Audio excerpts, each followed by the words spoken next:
Hello guys! Today is the big day. We are going to film the big book haul, which is basically all the books you see over my bed, and I advise you to actually take some snacks, some coffee, some tea. I wouldn't mind a tea myself, but I don't have it here.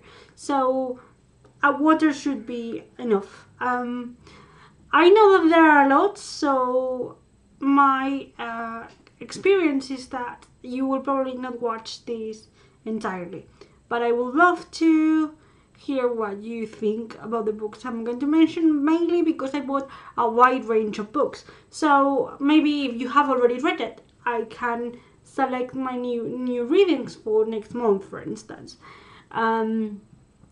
Let's go into start. This is the biggest book haul of the year. This is the book haul of Feria del Libro 2018. So, for those who haven't been in Spain or in Madrid during this event, I must say that Feria del Libro is the Spanish translation of book fair. In this case, in our case, the book fair that is situated in Madrid, the one that I visited, and the one that has the blame of all those books in my bed, is the biggest one in the country.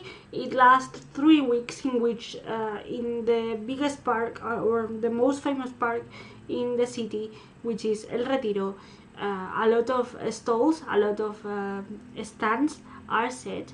So people go there, they can visit bookshop stands or editorial or publishing company stands, even institutional stands related to reading and publishing, just for fun, just for buy some books that are normally cheaper during that time of the year in that place.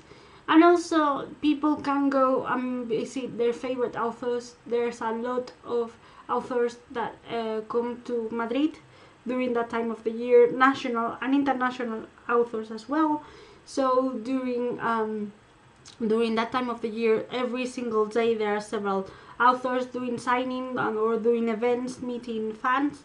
Normally the main activity for them in the fair is actually signing. So you go there, you buy your book, or you can bring your book from home.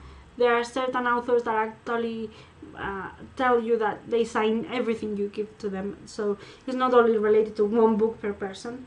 Depends on the amount of people they have. So they talk to you, you can chat with them for a while, they sign your book, they dedicate it to you. So it's a really nice way of bring culture or books closer to the people. And even though I normally come like every single year, I must admit that since I am part of BookTube, I go very seriously every single week. This year I didn't go as much as I wanted because with work things got a little bit out of hand, and because of personal reasons I wasn't able to go as much as other years, but I bought more than I was expecting. I bought more than other years, and today I want to show you all the books that I read. Some of them are classics, some of them are fantasy, some of them are only national authors with no plans of actually publishing in English or in other languages, or some of them maybe you can find it abroad. I don't know, I just want to share it with you. As well, as I will tell you later, lately, since BookTube is a big thing here in Spain as well, there has been almost like 10 years now several events in which readers, bloggers and booktubers can participate and can meet each other and I don't know, have lunch together or in the park or do games together and win some free books, which is always good. There are some events in which like related to these kind of meetings where authors also participate, so they go even closer to the fans, where they can discuss about their books in a more kind of close relationship, not with a queue waiting for them. And I've been in events such as that. I have it was very, very important, and I'm going to tell you why. But before going any further, I'm going to bring the books to the table so I'm able to show it to you. You will probably see a lot of cats in here, but that's because I cannot bring all the books here at the moment.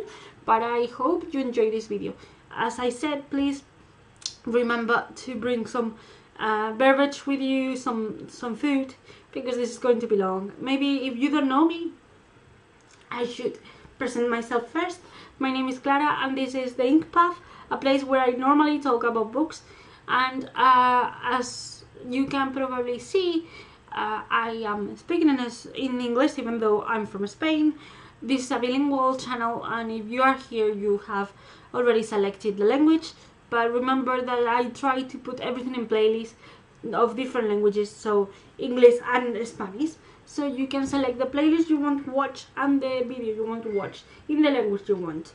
So having said that, I hope you enjoy it, and at the end of the video, don't forget to subscribe, like, and if you want, you can leave me comments and tell me if you have read any of the books I mentioned here, or if you want me to prioritize certain books because you want to know more about them, or whatever reason. I would love you to stay, and if you are not new, welcome back. I'm really glad you're home, and I'm really glad you joined to this discussion. Let's start. I want to start with the books I have signed. We are going to start with Tu nombre después de la lluvia by Victoria Álvarez. This is a Spanish book published by a Spanish author that is specialized in historical paranormal fiction. This is part of her trilogy called Dreaming Spires, which is an adult paranormal historical fiction set around, the 1900s, and she wrote about this kind of group of journalists who are specialized in paranormal they have a paranormal magazine, and they try to establish if the ghost stories or the myth surrounded haunted houses and stuff like that, it's actually true or not. And there's a certain point at the beginning of the novel where they received a letter from Dublin, a little town in Dublin, a little village, where they are told that there's a castle which actually has a banshee in it. So as you can see, I'm reading it at the moment, and even though I'm going very slow because of work, I'm really enjoying it. And I love how Victoria, who I already know from her other signings and presentation book related to her books, that I may already mention her in a previous book haul that I did related to the Book World Day. I adore her style, and I'm really enjoying it. And of course, we met at her signing. She even recognized me in the queue and gave me a hug. We were chatting about her books and about how, after reading a YA book that is part of a trilogy as well, that is a sequel to this trilogy, it's not by the same or protagonized by the same characters, but they are related. So the ones that are the protagonists here are actually secondary in the other one that I also read at the beginning. So she dedicated to me, and she is basically, I will translate what she wrote. I hope I even actually break this. This is her dedication and her actual signature, and she actually wrote, "For Clara, with all my dearest love, and the wish that she enjoy joining the company of Alexander, Lionel, and Oliver in their adventure. With a big hug, Victoria Alvarez." So when I went to the signing, and I have to go back to the pile, I also gave her a book that is related to her, but she didn't write. So I'm going to show you my edition, my huge edition of a classic. This is the Spanish edition of The Count of Monte Cristo. I hope I'm saying it right. This is the Spanish edition of that book. It's published by Penguin Classic Spanish Branch. And I bought it because when I went to her last book release event, she was presenting Silverbill, that I already saw it to you in a different video. And she was saying that her favorite book is this one, and it has a lot of mentions and a lot of Easter eggs in that book she actually released the day I went, that Western kind of novel. So I have decided, after her speech and after seeing Sleepers with Brad Pitt on it, which I haven't actually seen until I hadn't seen until 2 weeks ago, that I may give it a go, and maybe I should read it before reading Victoria's new book, so I knew all the Easter eggs beforehand. Of course, on a different day apart from the meeting of this author, I went checking out the books that I may like. Even though I had a list, I came across Victoria Alvarez's first novel, which is Hojas de Dedalera. What I know about this is that we are in the 1888, and there's a lot of spiritism and a lot of mystery and eagerness to know what the occult hides. So we are here with Annabel Lovelace, which has special powers related to talking to the dead, apparently. This is set in London, as well as the first one that I showed to you before. And then in the same publisher stall, I discovered her second novel, which was Las Eternas. Like the Eternal, I guess. It's a story set in Venice, and I love Venice. I always wanted to visit Venice, so maybe a little bit of a kind of a scary, spooky travel to Venice in, let me check which year is this. They don't say which year is this set, but it's supposed to be about dolls and creepy dolls, which is quite scary, but I love that. Later, the same day I met Victoria Alvarez, I actually went to a blogger kind of YouTuber meeting, and I went with a friend of mine who has a blog about literature and psychology, and she combines both ideas, and we participated in a kind of game competition, and we won this book, which is non-fiction, called Si es amor no duele, if it's love it doesn't hurt, about toxic relationships in teenagers, like adolescence period of time, and how it can affect and how you can grow out of that cycle and love yourself and be sure that you are not entering into a harmful relationship. So I haven't heard of this book before, but I thought it was a very interesting read. I think it's very important for YA people, for teenagers, to understand the limits of a relationship, in a sense of when you are with someone, you have to respect and love that person, and your freedom doesn't allow you to stop someone else from doing what they want to do. So, and of course, any kind of harmful, violent reaction is always bad. So I may give it a go and see how I can deal with non-fiction this time. Related to fantasy, I also bought the music of La Música del Silencio by Patrick Rothfuss. I'm just going to check how would you say in your language.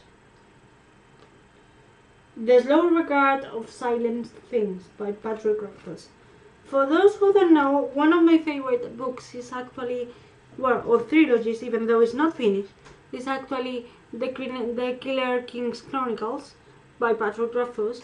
And even though I only read the first one and I have the second installment in the trilogy, I haven't actually. I'm reading I'm listening to the first one in audiobook again, so I can read the sequel soon.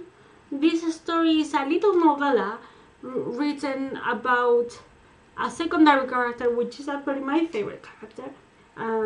It was very cheap, because that's another thing. In this book fair, normally the prices are a little bit like cheaper than in regular times.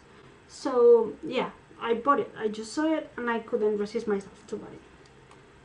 What else I can show you? Oh, related to the signings, I actually took my edition of Globe that I already showed to you in the workbook week, in my case, and I met the author Alba Quintas Garcia Andia, and we were chatting about the book, about how important this book was to me, related to creativity and theatre and my love for Shakespeare, which she also shares, and she even signed it to me and dedicated it to me.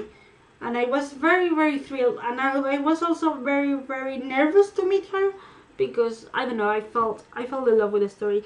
And when you meet an author that created an awesome world, it's like, what should I say to you that I haven't speak already, or I haven't said in a different media? What else can I tell you? Yes, we are going to talk a little bit about this story, which is actually the newest book of Melissa Albert. I didn't know Melissa Albert before. This is the Spanish edition of La Puerta del Bosque, that in English you may find it as The Hazelwood. The Hazelwood is called. The Hazelwood tells the story of Alice, our main character. This is another YA book. But in this story, Alice and her mom have always been on the run, escaping from something that Alice doesn't know. But when her grandma dies, her grandma is a really important children kind of author. They have to go to this place, the Hazelwood, which was the house or the estate where her grandma used to live. The thing is, Alice's grandma is a children author, as I said. She writes short stories and fairy tales. So the thing is that when Alice arrives here, she realizes that there are tricky, weird things going on, and maybe the fairy tales her grandma used to write are not fairy tales at all. Maybe they are real. So I love this. I just love the premise. I love the idea of fairy tales being real and you can interact with the characters, even though that can be scary and tricky sometimes, but I love that.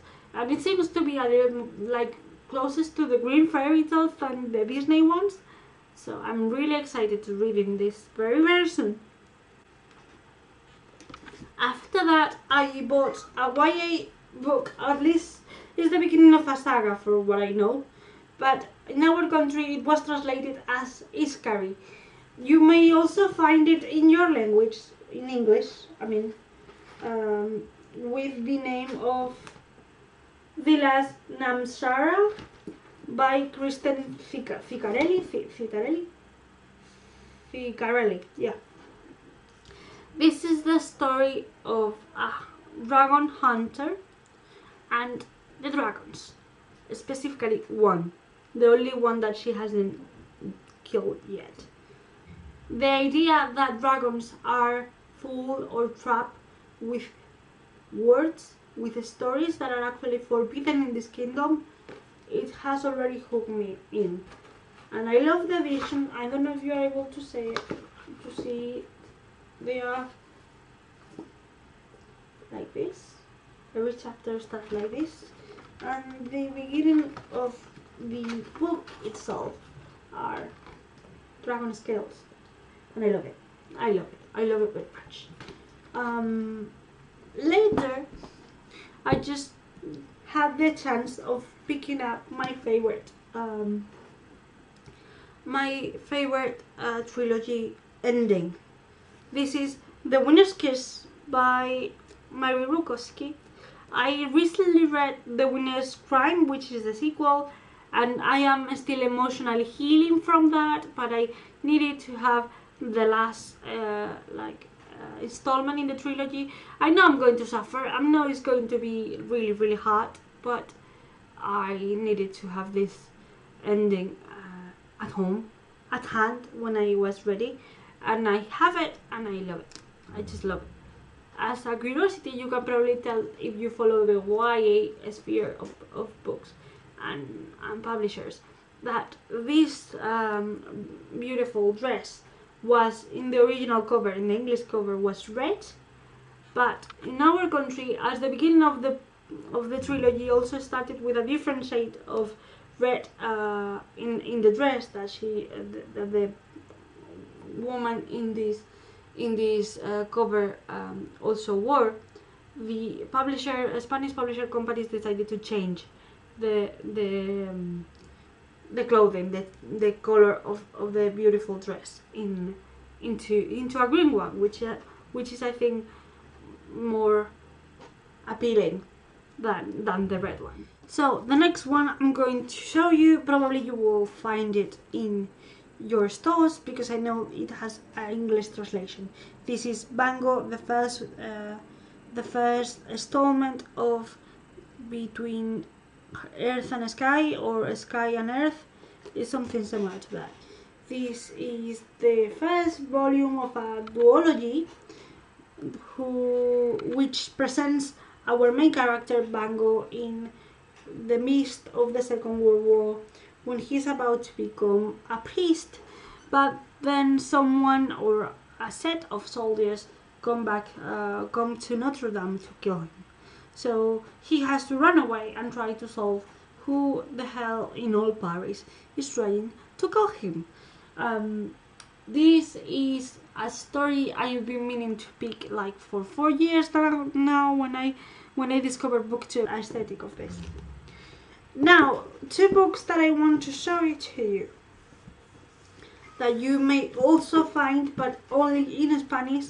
One is El Bestiario de Aisling, which is something like the bestiary of Aisling, which is this girl over here.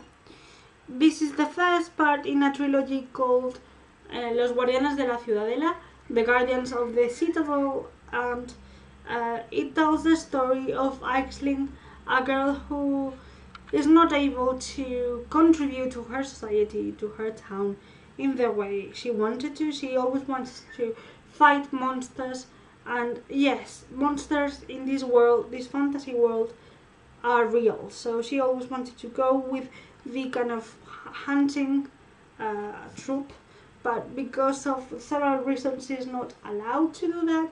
So she decided to create a book where she documents every monster that she faces or she even hurts of, so everyone is ready to fight them, because in this fantasy world reading is a little bit like forbidden or is not implemented. So there's only one person in the village that is able to read, and this person, which is like a little bit of the wise character in the story, wants to make Aisling her or his own apprentice.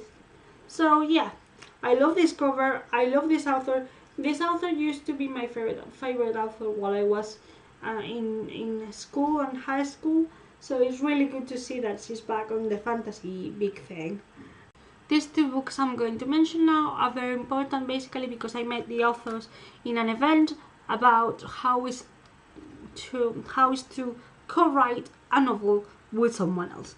I met Fernando Alcalá and Georgia Costa, who are 2 friends and 2 writers that have created the beautiful trilogy of the Second Revolution, Segunda Revolución. This is the first installment in a trilogy called Heredero or Heir, that I'm aware you can only find it in Spanish, but this is a fantasy world in which everyone has the ability of control some kind of magic. So depending on which kind of magic you control, you belong to a certain kind of group in this society. And also when students go to the high school has a system of distribution depending on the family you belong to, on the kind of set of magic that you can produce.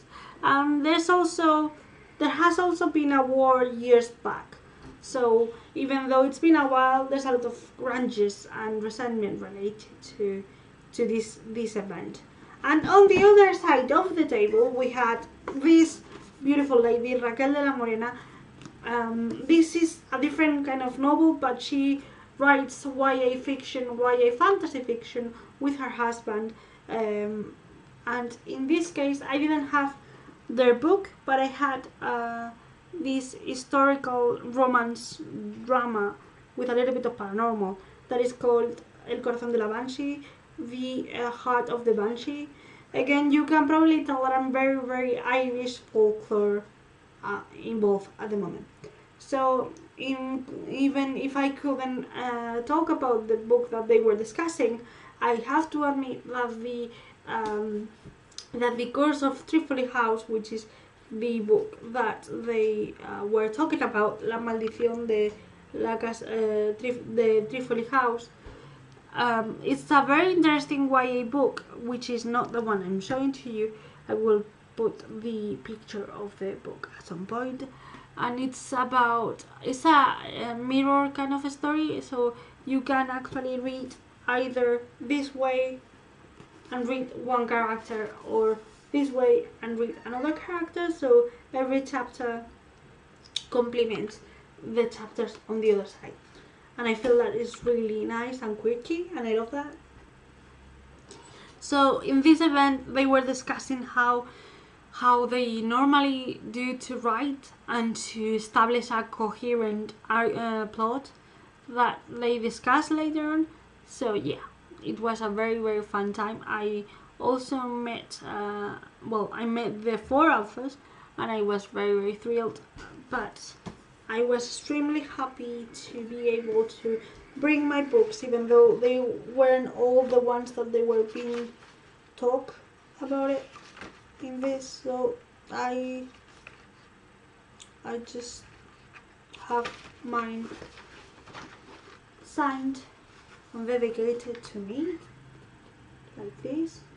In this dedication, Raquel, the author, is encouraging me to write and to maybe sign my book with her in 1 year of the book fair. So I hope that happens. And in this one, the 2 authors are extremely happy to see me, and they virtualized me, so they already know my face. Because if Raquel and Fernando Alcalá and Georgia Costa have something in common with me, is that I actually met them before I knew they were authors, and even before I knew they were authors, I wanted to read so badly for 2 years now. So I met them because somehow via Twitter we engaged in conversations about our favorite books and films. So we developed this virtual friendship, and we were discussing about literature and writing tips. But I didn't know they were them until a while later. I started reading about how great these books are, and even though I already knew who they were, and they already knew me, I was already very nervous to meet them. It's something that happens to me when I meet authors.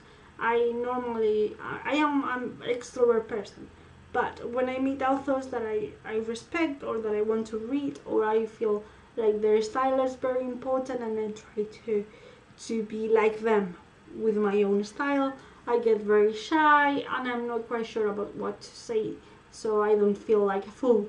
So the funny thing about this is that the 4 of them made me feel really, really welcome and very warm. So we were discussing about the books that we love, and I was very intrigued, for example, with Raquel and her husband book, basically because I haven't heard of it until the event. So now it's at the top of my TBR or waiting, like buying list, that it's never ending. It doesn't matter how many books I buy, it's not going to end. Continuing on with paranormal historical fiction, we have a YA book that I cannot open now because it's like sealed, but this is by A.G. Howard, and I will have to check on Goodreads to check the proper title in English. But this is a saga that every book is independent, but it's interconnected. So if you don't want, you don't need to buy the following ones. And this is a paranormal historical period kind of book where the main character is deaf, but she has to conceal it from the rest of the world, otherwise she cannot be married to the wealthy young man that she wants to marry, who is very charming and all.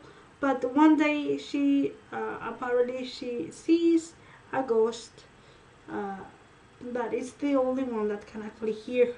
She can, oh sorry, that is the one that she can only hear. It's the only person that she can hear.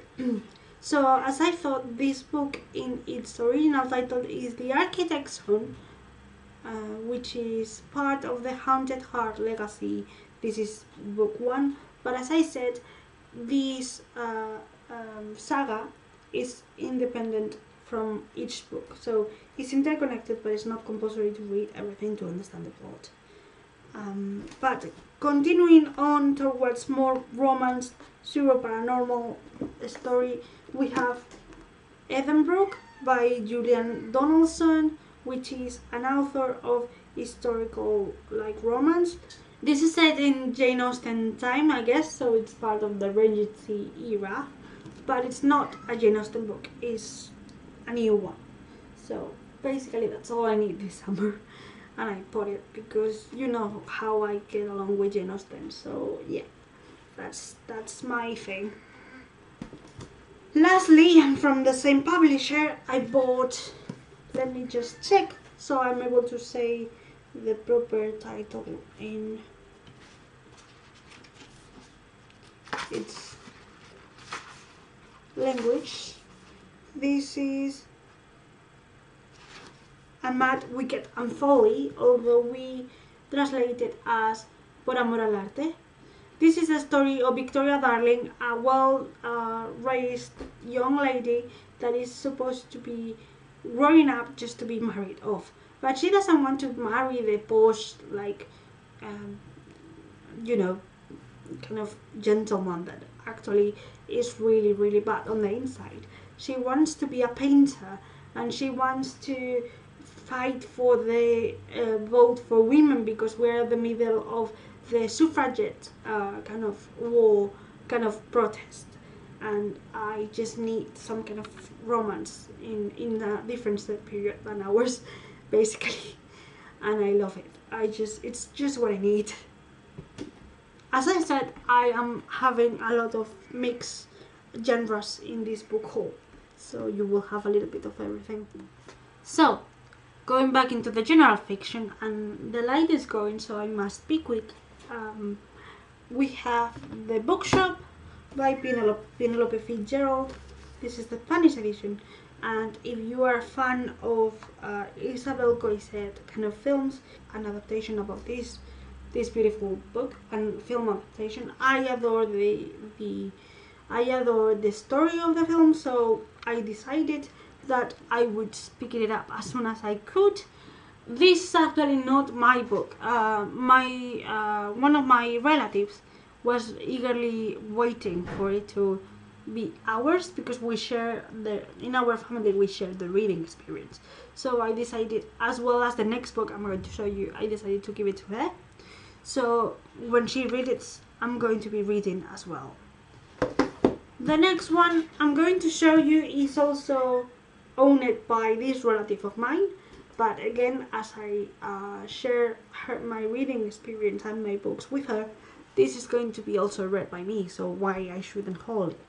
This is probably you already know this, but this is The Pillars of the Earth by Ken Follett, and I guess we are the only family in all Spain, and I think in all the world, that hasn't read any Ken Follett books.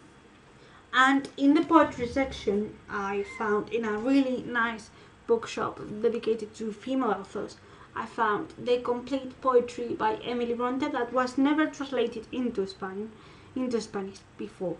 So this beautiful edition is actually a bilingual edition. So in one page, here you have English, and in here you have Spanish. So if I get lost or if I don't understand the meaning, I can actually compare. So we are reaching the end of our book haul. This is the part where I talk about comics and graphic novels. Let's start with the graphic novels. The first one is the only one of the three that I haven't read yet, which is Las 100 Noches de Hero, or in English, A Thousand Nights of Hero. The Thousand Nights of Hero by Isabel Greenberg. All I know, this is a retelling of the 2000 Arabian Nights. I cannot open the book because there's several bookmarks, and I already throw some of them to the floor. So I just want to tell you that the beautiful edition, or the beautiful drawings that you see in the cover, is the style that you will see inside. And I'm very, very excited because people I respect a lot in the booktube English community adore it.